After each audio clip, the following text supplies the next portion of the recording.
जून 2013 monsoon का समय था। थोड़ी बारिश आम बात थी, पर उस साल आसमान ने अपनी सारी सीमा तोड़ दी। 13 जून से लेकर 16 जून तक लगातार बरसात ने पहाड़ों को हिला दिया।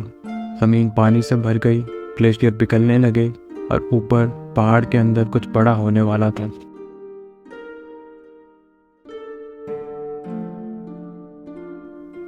The disaster that change Uttarakhand forever.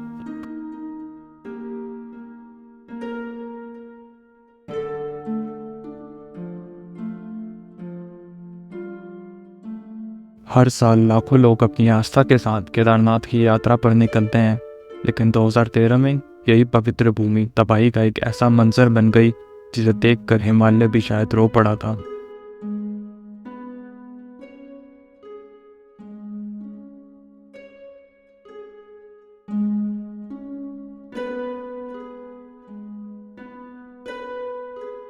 This is not just a story of destruction, it's a story of faith, nature's fury and human resilience.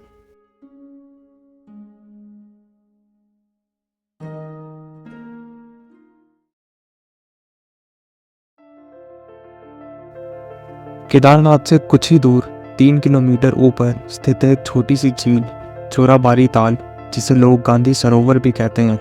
ये लेक एक ग्लेशियर के पानी से बनी थी।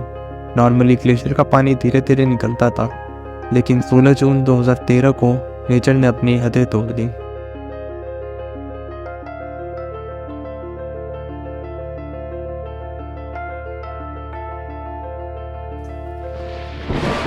तेज बारिश ने लेक के किनारे भर दिए। आइस के अंदर जमे हुए पानी का प्रेशर बढ़ता गया और फिर एक पल आया जब ग्लेशियर के नीचे का नेचुरल डैम टूट गया। एकदम से एक ग्लेशियर लेक आउटबर्स्ट फ्लड आ गई।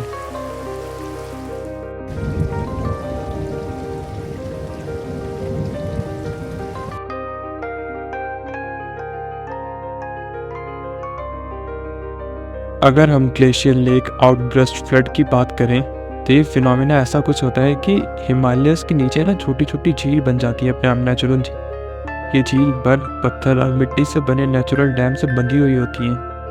पर जब ज़्यादा बारिश हो जाए या ज़्यादा तेज़ी से ग्लेशियर पिघलने लग जाए तो लेक के अंदर के पानी का प्रेशर बढ़ जाता है और एक पल ऐसा आता है जब ये नेचुरल डैम टूट जाता है। बस उसी पल एक भयानक फ्लड निकलती है। हज़ारों टन पानी, पत्थर और बर्फ एक साथ नीचे की तरफ दौड़ पड़ते हैं। इसी को हम कहते हैं ग्लेशियर लेक आउटबर्स्ट फ्लड। और 16 जून 2013 की रात को चोराबारी ताल में भी यही हुआ।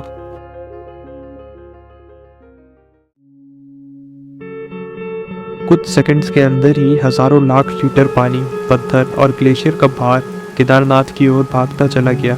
झील का पानी एक मॉन्स्टरस फ्लड वेव बन गया और केदारनाथ के रास्ते में जो भी आया सब कुछ बहा ले गया।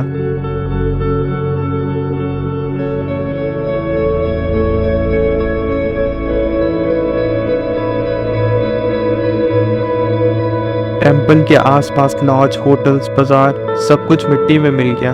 लोग कहते हैं वो फ्लड वेव इतनी तेज थी कि उसने सेकंड्स में पूरे टाउन को बहा दिया।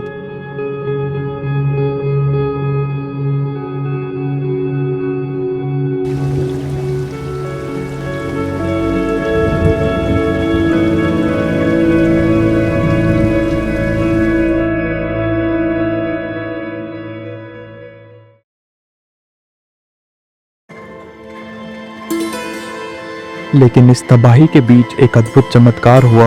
जब सब कुछ बह गया तब भी केदारनाथ मंदिर अक्षत खड़ा रहा। साइंटिस्ट एंड रिसर्चर्स कहते हैं कि एक बड़ा पत्थर जो मंदिर के पीछे आकर रुक गया, उसने फ्लड का रास्ता बदल दिया। लेकिन लोग कहते हैं ये तो महादेव का स्वयं रक्षा कवच था। The boulder called Divyashila, a silent witness.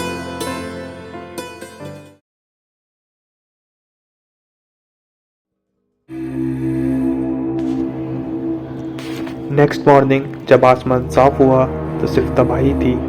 हजारों लोग लापता थे, सड़कें गायब थी और केदारनाथ एक मौत शहर बनकर रह गया था।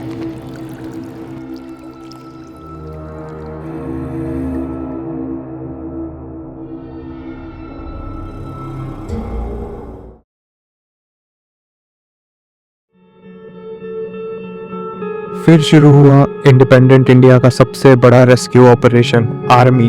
आईटीबीपी, एनडीआरएफ सब पहाड़ों में घुसकर लोगों की जान बचाने लग गए। ओवर 1 लाख लोगों को बचाया गया, लेकिन हजारों लोग ऐसे थे जो अपनी यात्रा से कभी वापस नहीं आ पाए।